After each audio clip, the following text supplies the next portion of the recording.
Bahkan ada penghematan dalam hal anggaran, katakanlah anggaran operasional. Kita harapkan bahwa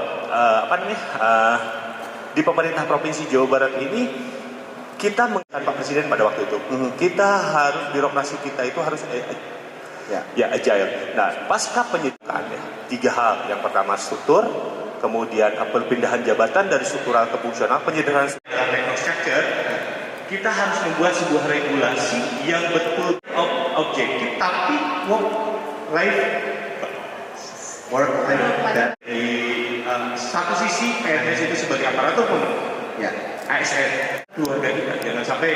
Nah, dengan pola ini kita membuat regulasi yang kita bisa lebih fleksibel.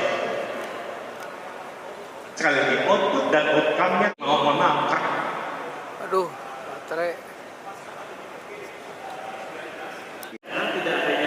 Tidak adalah action sekarang ini, karena periode presiden, perintah presiden bisa terlaksana, maka kita lah Provinsi Jawa Barat yang pertama melaksanakan secara penuh perintah presiden itu. Jadi Bapak sebagai direktur seperti itu. Kita bukan hanya organisasi, kita sudah timnya untuk digunakan di Kota Tasikmalaya. Singkat padat jelas, ya luar biasa sekali tentunya. Ada working arrangement atau mekanisme kerja dinamis. Betul. Seperti itu Sasa ya. Iya, dan juga Pak Haris harapan kita Gubernur Jawa Barat dan kami kalian Gubernur Jawa Barat Bapak ini boleh banget dan berdiri untuk apresiasi dan tepuk tangan. Atur Pak Gubernur bersama-sama tentunya memberikan prestasi ini adalah inisiasi yang begitu luar biasa sehingga sampai sekarang inovasi yang dilanjutkan. Mantap. Baik, selain dynamic working arrangement atau mekanisme kerja. Oke, ini dia yang menarik ya. Jadi dia ASN seluruh Jawa Barat sehat, tidak katanya sehat bukan gembira luar biasa ya. Nah, kalau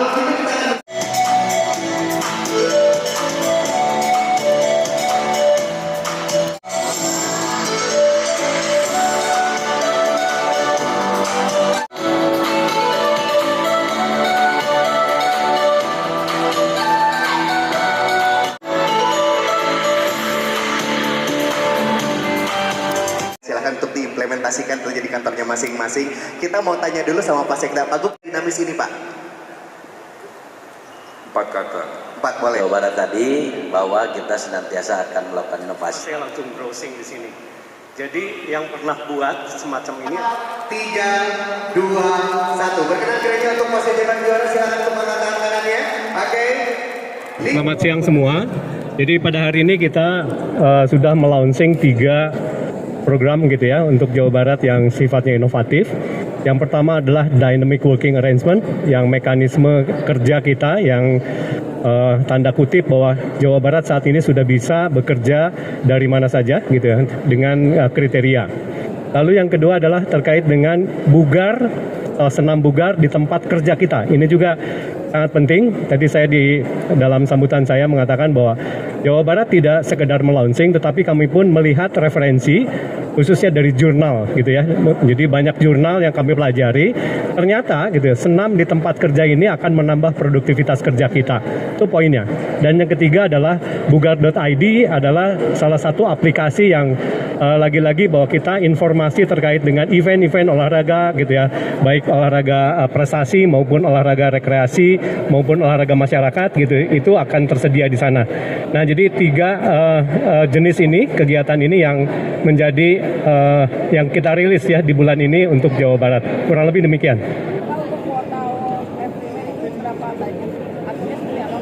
Jadi gini, mungkin ini juga perlu diinformasikan gitu ya ke seluruh publik bahwa pertama Jawa Barat sudah mempunyai namanya talent box gitu ya. Jadi talent box ini semua ASN kita masuk ke dalam gitu ya penilaian, yang mana penilaian ini ada 2 sumbu.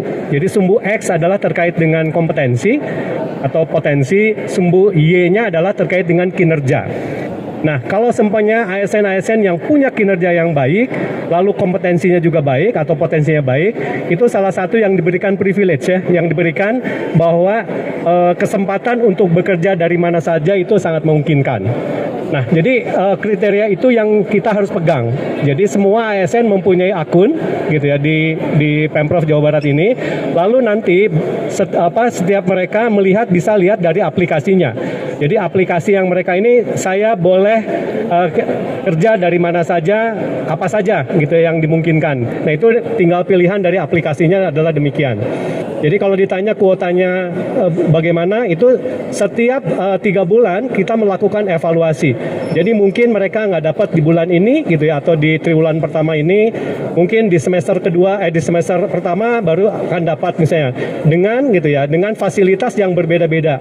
Karena ini sangat tergantung dari aplikasi, dan by system itu otomatis akan menginformasikan setiap individu yang boleh bekerja dari mana saja, itu siapa saja gitu ya di dalam sistem itu. Nah, tapi sekali lagi bahwa setiap atasan pun harus tahu. Jadi apakah bawahan-bawahannya itu sifatnya bekerja langsung berhadapan dengan publik gitu ya. Nah, itu seperti itu juga harus jadi pertimbangan kita semua. Jadi yang langsung katakanlah melayani publik itu ada kriterianya lagi. Jadi tidak serta-merta semua bebas akan memilih, tetapi akan ada di dalam aplikasi mana-mana saja yang saat ini boleh dan mana-mana saja yang belum boleh. Dan itu tergantung karena ada 4 jenis di dalam pemilihannya itu. Jadi pilihan waktu, pilihan hari gitu ya, termasuk seragam dan juga tempat di mana. Kurang lebih demikian.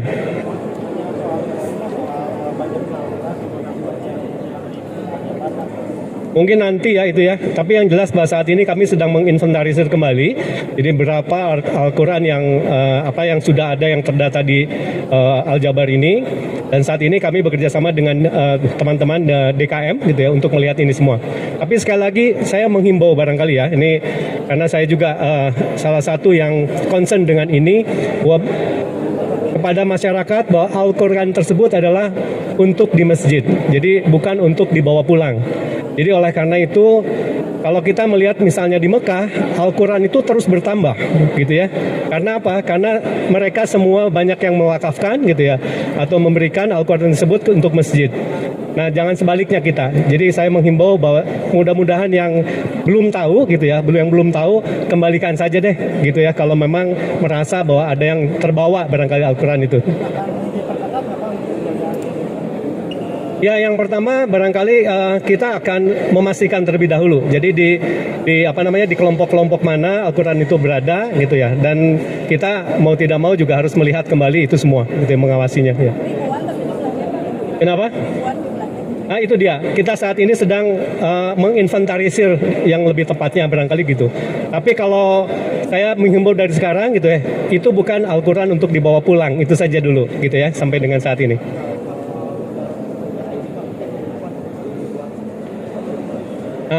Nah, boleh Ketua Kormi ya, biar nanti pembagiannya merata nih. Bugar ID silakan. Bugar ID itu berangkat dari Kormi ini kan organisasi mandatori undang-undang untuk pembudayaan olahraga agar masyarakat mau olahraga secara massal, masif. Nah, itu kemudian amanatnya dari undang-undang itu, desain besar olahraga nasional itu mengamanatkan kita harus punya database olahraga tentunya. Mulailah dari olahraga, pegiat olahraga masyarakat, dan kebutuhan itulah kita membangun sistem, membangun aplikasi yang memudahkan terjadinya hubungan interaktif antara para pegiat olahraga. Kita juga punya database olahraga dan punya manfaat-manfaat lain seperti informasi event, informasi tentang keolahragaan, informasi tentang sport tourism, produksi-produksi atau ekonomi yang terkait dengan keolahragaan. Salah satu contoh misalnya ternyata ketepel itu juga kalau diimpor itu sangat mahal juga. Nah, itu kan kadang orang mencari di mana tempat produksi ketepel, yang dari luar negeri juga banyak yang mencari, atau lempar pisau itu juga kan semakin diminati, itu bisa kita tahu informasinya. Dan yang menariknya juga kita sisipkan lagi kebutuhan harian masyarakat kita agar mereka semakin semangat untuk berolahraga, itu ada tutorial olahraga-olahraga, khususnya olahraga masyarakat, dari mulai olahraga senam kesehatan, olahraga pernapasan, sampai olahraga petualangan tantangan. Dan ditambahkannya lagi itu marketplace, jadi bisa juga dipakai untuk untuk membayar tagihan-tagihan dan lain sebagainya. Itu. Jadi amanat itu dari amanat undang-undang, kemudian amanat dari visi Jawa Barat, yaitu Jabar juara lahir dan batin melalui inovasi dan kolaborasi. Makanya kami melakukan inovasi di bidang olahraga.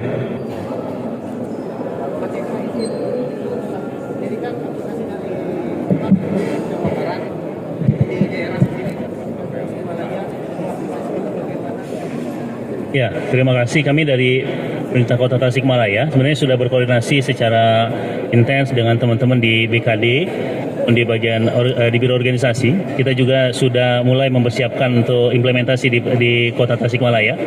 Mudah-mudahan kita tinggal menggunakan saja, menyesuaikan dengan kondisi di Kota Tasikmalaya saja.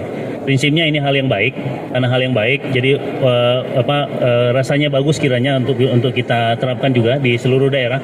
Dan rugi kita kalau Provinsi Jawa Barat sudah mengimplementasikan, tapi kabupaten kota di Jawa Barat belum mengimplementasikan.